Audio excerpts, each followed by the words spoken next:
girip olsun de kılıç taktım canına. Kırık yigitimi tavaladı, kıranım menini bağıma. Kırılış harcı olsa çaybay girgin camına. Cana yabay girere yap düşmanga camıma. Kusalsak birge salamız, kırgılaş köskün bağlamız.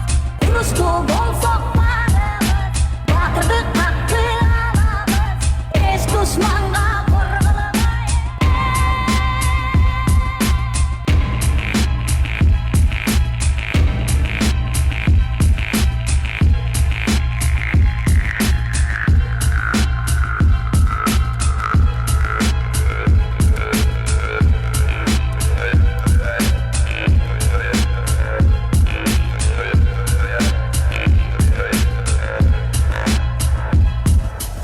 Kırgız Kıpçak elimdin, kırılgan öçün alıbasam.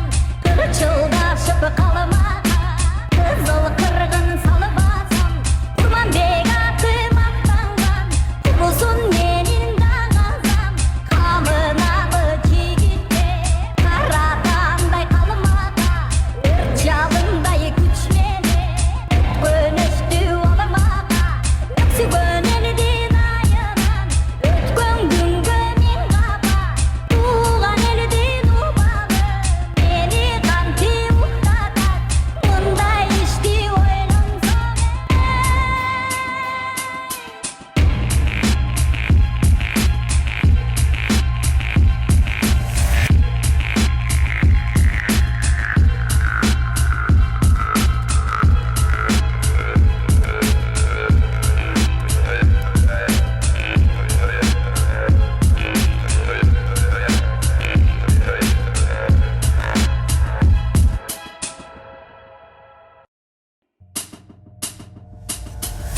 Kırgıday yilgiri